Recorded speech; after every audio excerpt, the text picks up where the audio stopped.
Ouangani qui compte 3 candidats à ces élections municipales. Et d'abord donc avec nous ce matin, Papa Ahmed Kombo, candidat Les Républicains.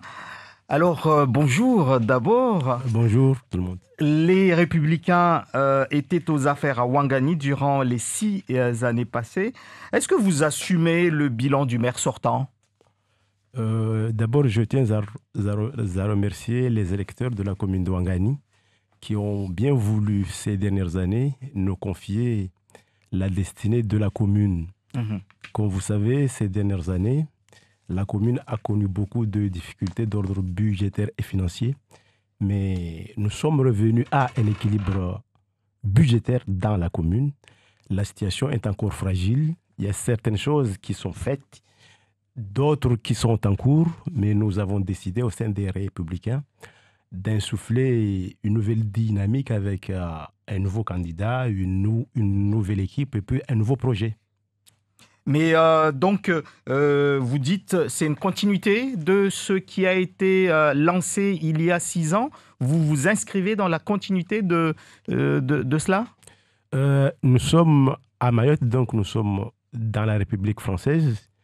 Et au sein de la République, quelle que soit la personne qui reprend le pouvoir, il est obligé de continuer ce que les autres ont initié et qu'après, il infléchit ou bien il accélère le programme qui était déjà en cours. Donc, nous concernant nous, tous les projets qui sont déjà en cours, on va les finir, mais nous avons un nouveau projet parce qu'il faut que notre commune retrouve un certain dynamisme.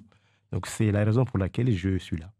Alors, et si on revient sur le bilan des 6 années, vous dites que les projets qui ont été présentés s'inscrivaient avec ce que vous aurez souhaité, ou est-ce que vous voulez un changement radical, même si c'est toujours avec les LR ? Bon, je suis un nouveau candidat, je ne suis pas en responsabilité. Au sein de notre famille politique, il y a eu un débat. Nous avons décidé de réorienter les choses. Donc, j'ai eu une équipe qui a décidé à remettre les choses à plat et puis à repartir avec une autre dynamique. Je ne suis pas le maire sortant. J'ai mon parcours, j'ai ma vision et c'est ça ce que je suis venu faire ici. Alors justement, quelle est votre vision pour Ouangani pour ces 6 prochaines années ? Voilà, donc il faut savoir que la commune de Ouangani est une commune rurale, une commune de 10 000 habitants, mais qui souffre de certaines choses. Donc ma candidature actuellement s'inscrit dans une dynamique où il y a certaines choses qui n'ont pas pu être réglées et qui doivent l'être maintenant. Sinon, quel que soit le maire qui sera à la tête de la commune de Ouangani, il y a des projets qui ne verront jamais le jour. Alors, monsieur le maire, puisque vous dites, excusez-moi, puisque vous dites quelque part, on efface et on ouvre une nouvelle page, quelles sont là vous dites qu'il y a des choses qui doivent être faites pour recommencer. Quelles sont ces choses-là ? Quelle est la chose principale qu'il faut faire selon vous ? Nous sommes une commune jeune et qui est exposée à des problèmes de sécurité, de scolarisation, de logement et d'aménagement du territoire. Ce sont les principaux axes de notre projet. En plus, ces derniers temps, il y a eu un problème entre les élus et la population. Je suis candidat parce que je veux réduire la distance entre les élus et la population. Nous sommes là pour servir la population. Vous croyez franchement qu'en amenant une nouvelle tête, ça va faire disparaître tous ces problèmes ? Je suis candidat aujourd'hui, mais des 3 candidats, je suis le plus expérimenté parce que j'ai déjà exercé. Je sais ce qui est possible de faire et ce qui ne l'est pas. Quand j'ai dit qu'il y a certaines choses qui n'ont pas été faites avant, c'est qu'il y a certaines mesures qui justement devaient l'être au sein de la mairie. En investissement, on ne peut pas investir si on n'a pas une équipe de cadres. À la mairie, aujourd'hui, il y a 3 cadres. On ne peut pas fonctionner avec une mairie qui a seulement 3 cadres. Voilà. Donc, ce sont des choses où, dès qu'on est élu, on regardera dans quelles conditions on pourra renforcer l'équipe municipale. Donc, si on comprend bien, si vous êtes élu, la première chose dont vous allez vous attaquer, c'est de mettre de l'ordre, si on peut dire comme ça, au sein même du fonctionnement de la mairie.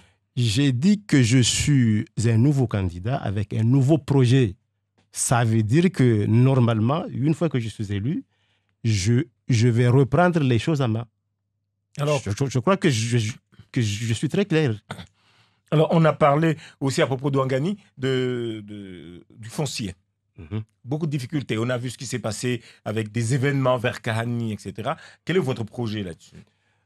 Concernant le foncier, la problématique de Ouangani, c'est qu'il y a beaucoup de terres qui appartiennent à des familles Ouangani. Il y a certains qui sont du conseil départemental, mais quand vous allez vers Barakani, tout ça, il y a beaucoup de terrains qui appartiennent à des familles. Et d'ailleurs, dans le lotissement de Barakani, ça fait 30 ans qu'on a un contentieux avec une famille de Chikoni. Personnellement, je crois que ça suffit. Il faut qu'entre la commune et cette famille, on puisse régler les choses. Parce qu'actuellement, nous avons pris une partie, mais il reste une partie. Comment allez-vous régler cela? Il y a 2 façons de faire. Soit on le règle par la négociation, ou bien on utilise les moyens qui sont à la disposition des collectivités. Moi, je suis clair là-dessus.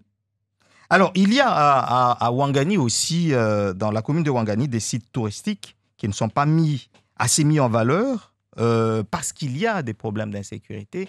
Je pense à Soulou, par exemple. Et par ailleurs, quand on parle de Ouangani, on pense forcément à Kahani.